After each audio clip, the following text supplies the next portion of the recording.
नमस्कार, मैं हूं आपके साथ लोकेंद्र त्यागी। आपके मुद्दे में आपका स्वागत है और आज बात करेंगे मध्य प्रदेश की सियासत में धर्म के बढ़ते डोज की। राजनीति में ऊंट कब किस करवट ले ले कहा नहीं जा सकता। कल तक जो किसी मुद्दे पर दूसरों पर कीचड़ उछालते थे वो आज उस मुद्दे को भुनाने में लगे हैं और जो साथ थे वो पलटवार कर रहे हैं। आप समझ गए होंगे यहां किसकी बात हो रही है। यहां बात हो रही है कमलनाथ और ज्योतिरादित्य सिंधिया की, जिनकी हिंदुत्व के मुद्दे पर पुरानी अदावत एक बार फिर से सामने आ गई है। और ऐसे में सवाल यह है कि ये जो अब दो नेता आमने सामने हैं, ये मध्य प्रदेश की राजनीति में दोनों पार्टियों को किस दिशा में लेकर जाएंगे, इसी पर करेंगे चर्चा। कुछ खास मेहमान भी जुड़ेंगे, लेकिन उससे पहले आज की रिपोर्ट आप देखिए।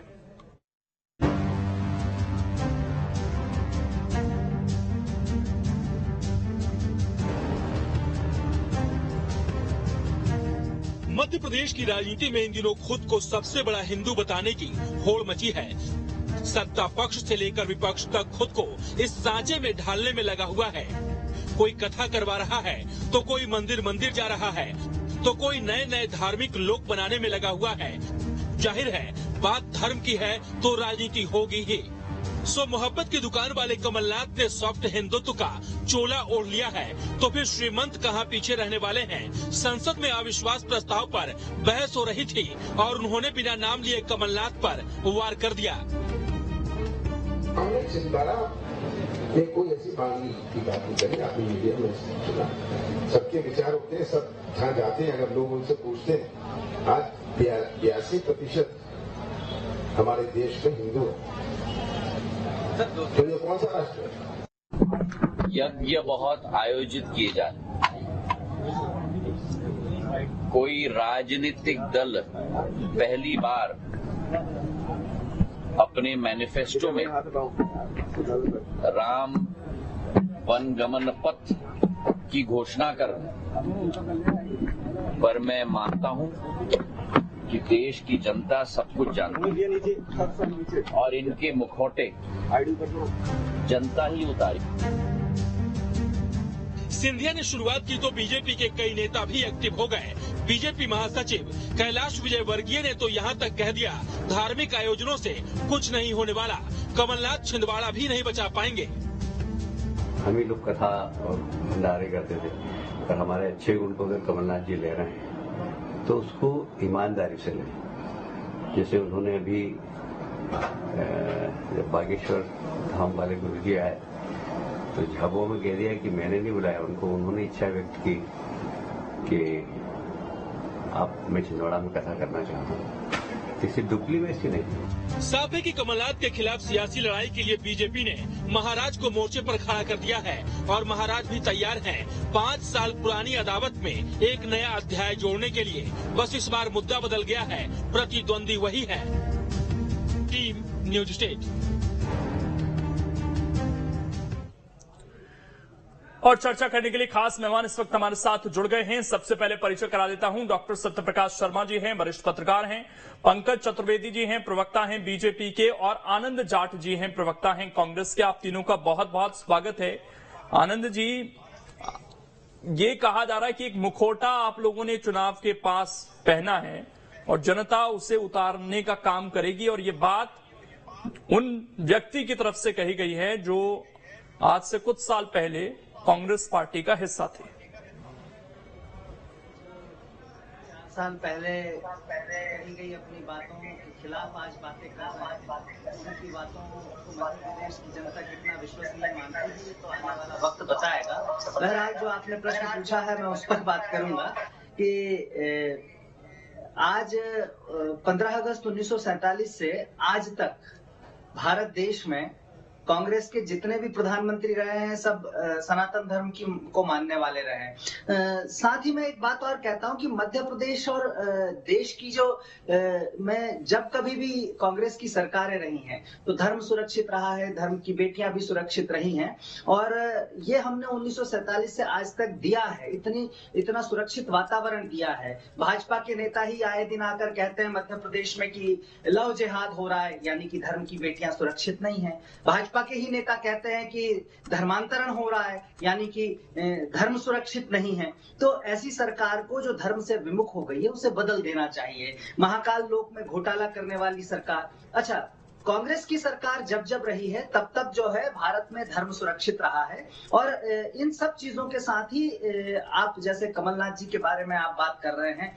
आज से 15 साल पहले सिमरिया में विश्व की सबसे बड़ी हनुमान प्रतिमा स्थापित की गई, वो कमलनाथ जी ने की, और वो प्रतिमा इतनी मजबूत है कि उसको 15 साल हो गए कोई खरोच तक नहीं आई। जबकि आप देखिए कि जो छद्म हिंदुत्व का चोला ओढ़े हुए हैं, जो भ्रष्टाचारी हैं, उनके राज में महाकाल लोक की पवित्र सत्ता को भी नहीं छोड़ा गया। वहां सप्तर्षियों की खंडित प्रतिमा इस बात की गवाह है कि कौन धर्म को जो है वो भ्रष्टाचार के लिए इस्तेमाल कर रहा है और कौन धर्म को धारण कर रहा है, ये बहुत स्पष्ट है। और मध्य प्रदेश में जब हम राजा का और प्रजा का संबंध देखते हैं तो राजा और प्रजा के बीच जो संबंध होना चाहिए वो प्रजा के कल्याण का होना चाहिए। मध्य प्रदेश में जिन्होंने युवाओं की पूरी एक पीढ़ी को बर्बाद कर दिया बेरोजगार रखकर, किसानों की छातियों पर गोली चलवाने वाले भारतीय जनता पार्टी के लोग अब हमें धर्म सिखाएंगे? ये बिल्कुल नहीं होगा। मध्य प्रदेश में जो जनता है वो जानती है। और आपकी रिपोर्ट में राम वन गमन पथ के बारे में भी मैंने एक बाइट में सुना।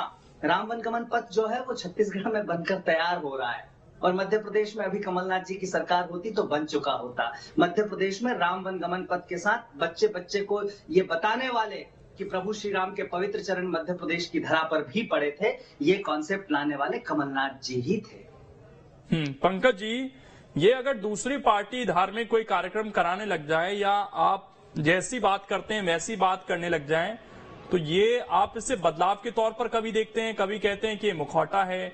बीजेपी के नेताओं में ही एक कॉन्ट्राडिक्शन दिखता है। या तो आप ये मान लीजिए कि नहीं, हमने जैसी राजनीति की उसका ही फल है कि दूसरी पार्टी को वैसी राजनीति करनी पड़ रही है, इसका स्वागत है। ये मुखौटा है या फिर राजनीति बदल गई है देश की?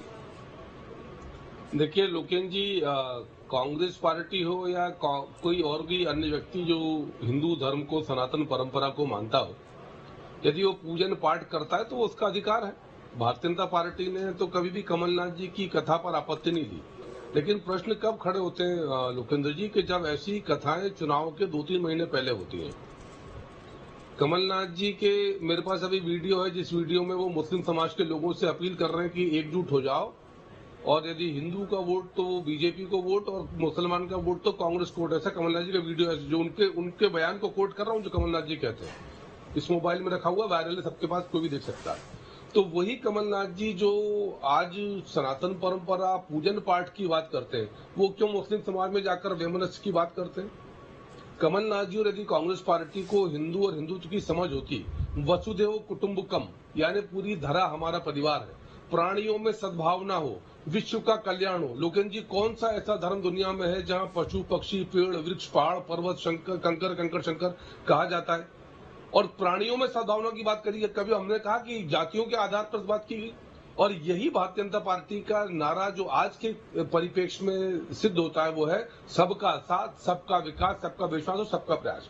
और कमलनाथ जी को यदि इतना प्रेम है सनातन हिंदू धर्म से, तो कमलनाथ जी जब दिग्विजय सिंह कहते हैं कि हिंदू आतंकवादी, भगवा आतंकवाद, तब कमलनाथ जी को पीड़ा क्यों नहीं होती? जब कमलनाथ जी के एक और मित्र सलमान खुर्शीद कहते हैं कि हिंदू धर्म ISIS और बोको हराम के समान है, तब कमलनाथ जी मौन क्यों रहते हैं? कमलनाथ जी उस सरकार में मौन रहते हैं, मनमोहन सिंह जी की सरकार जो लिखकर सुप्रीम कोर्ट में देती है कि राम सेतु काल्पनिक है, प्रभु श्री राम काल्पनिक है। कमलनाथ जी उस हिस्से, उस कांग्रेस पार्टी का पक्ष है जो विवादित ढांचे के पक्ष में खड़ी होती है, राम नाम पर रामकाज का विरोध करते हैं। फिर चलिए, हम तो भारतीय जनता पार्टी के, सज्जन सिंह वर्मा जी क्या भारतीय जनता पार्टी के, जो पंडित धीरेन्द्र शास्त्री जी को बीजेपी का एजेंट कहते हैं? प्रमोद कृष्णन जी क्या भारतीय जनता पार्टी के, जो धीरेन्द्र शास्त्री जी को कहते हैं कि आप RSS बीजेपी के स्टार कैंपेनर की आरती उतार रहे, शर्माना चाहिए कमलनाथ जी। ये मैंने कहा क्या? डॉक्टर गोविंद सिंह कमलनाथ जी के अनन्य मित्र, नेता प्रतिपक्ष, जिनकी राजनीतिक अदावत कमलनाथ जी से है, उनके क्या बयान हिंदू धर्म गुरुओं के सबके सामने? तो इसीलिए लोकेंद्र जी, इसको पाखंड कहा जाता है, इसको ढोंग कहा जाता है, और इसको कहते हैं चुनावी हिंदू, जो चुनाव के समय हिंदू का मुखौटा लगाकर आएंगे और बाकी समय तुष्टीकरण की बात करेंगे। क्यों लोकेन जी कांग्रेस के नेताओं को बार बार ये प्रयास करने पड़ते हैं कि हम हिंदू हैं? कभी आपने देखा बीजेपी के किसी छोटे से कार्यकर्ता को भी स्थापित और प्रमाणित नहीं करना पड़ता कि वो हिंदू है। ये पीड़ा और दुविधा कांग्रेस के साथ क्यों है? क्योंकि उनकी छवि तुष्टिकरण की छवि है, भाजपा की संतुष्टिकरण की है। ठीक, सत्यप्रकाश जी, अब क्योंकि बात ज्योतिरादित्य सिंधिया की तरफ से आई और जब वो संसद में भी बोल रहे थे तो कई बार उनकी बातों से ऐसा लगा कि वो केंद्र की सरकार में विश्वास क्यों जताया जाए, इस पर तो अपनी बात ही रख रहे थे, लेकिन इशारा मध्य प्रदेश, इशारा यहां की कांग्रेस पर भी वो साध रहे थे। देखिए लोकेन जी, कोई भी व्यक्ति हो, उसका ड्यूटी है कि वो अपने धर्म का सम्मान करे, उसकी पूजाओं को परफॉर्म करे। अगर पॉलिटिशियंस करते हैं तो ये और भी बेहतर है, लेकिन मध्य प्रदेश का जो पॉलिटिकल सिनेरियो है इस समय, वो कहीं ना कहीं हिंदुत्व एक बड़ा इशू बनता जा रहा है अपकमिंग इलेक्शंस को देखते हुए।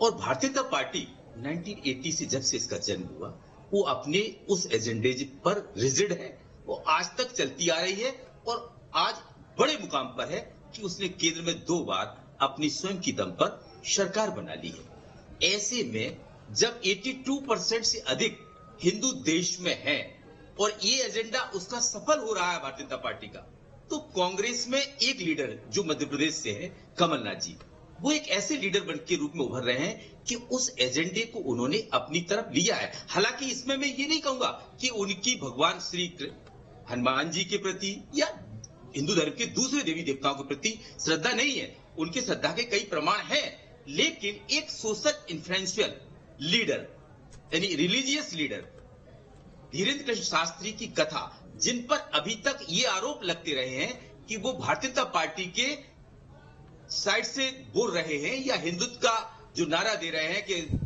हिंदू देश हो, ऐसे में उनकी कथा कराना कहीं ना कहीं भारतीय जनता पार्टी के उस एजेंडे को अपनी तरफ खींचना या उसको धूमिल करने का एक बड़ा प्रयास है चुनाव से पहले। लेकिन मैं तो ओवरऑल ये कहूंगा कि अगर सनातन धर्म, हिंदू धर्म को मानने वाले अगर उसको प्रदर्शित करने लगे तो इससे अच्छा क्या है। लेकिन उनको ये पता होना चाहिए कि उनकी आइडियोलॉजी यानी कांग्रेस की आइडियोलॉजी सेक्युलर है, और सेक्युलर का तात्पर्य क्या होता है कि चाहे वो स्वयं ताकत में हो या उनकी पार्टी सत्ता में हो, तो किसी धर्म विशेष को प्रमोट करना या किसी धर्म को कुचलना, इसके अगेंस्ट उनकी आइडियोलॉजी होनी चाहिए, यानी कि सेकुलर धर्मनिरपेक्ष। लेकिन भारत में उसको पथनिरपेक्ष के रूप में देखा जाता है, क्योंकि ये सेकुलरिज्म ब्रिटिश टाइम की वर्ड है।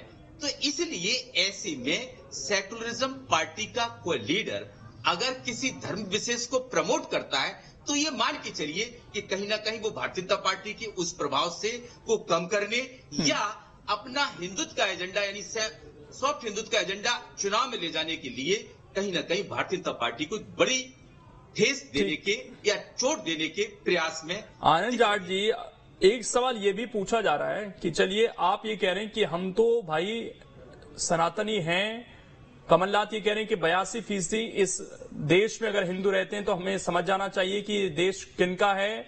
तो फिर उन लोगों की जो भावना है वाराणसी में ज्ञानवापी को लेकर, मथुरा में मंदिर को लेकर, क्या फिर उस स्टैंड पर भी कांग्रेस साथ देगी? देखिए, अभी सत्यप्रकाश जी ने बड़ी अच्छी बात कही कि धर्मनिरपेक्षता और पंथ निरपेक्षता क्या है। सेक्युलर होने का मतलब ये नहीं है कि हम धर्म से विमुख हैं। सेक्युलर होने का मतलब है कि हम अपने धर्म का पालन करना चाहते हैं और दूसरे के धर्म को नीचा नहीं दिखाएंगे। हम उनका भी पूरा सम्मान करेंगे, उनकी मान्यताओं का, उनके रीति रिवाजों का सबका पूरा सम्मान करेंगे। आदरणीय कमलनाथ जी हनुमान भक्त हैं और अगर हनुमान जी की कथा हो रही है तो ये भक्त और भगवान के बीच का मामला है। भारतीय जनता पार्टी के लोगों से कहना चाहता हूं कि वो भक्त और भगवान के बीच के मामले में ना आए और पाप और श्राप के भागी ना बने। एक बात। दूसरी बात, चलिए मेरे पास समय इतना ही, इसलिए माफी के साथ मैं रोक रहा हूं आप सभी को। बहुत शुक्रिया आप सभी का जुड़ने के लिए और इस चर्चा का हिस्सा बनने के लिए।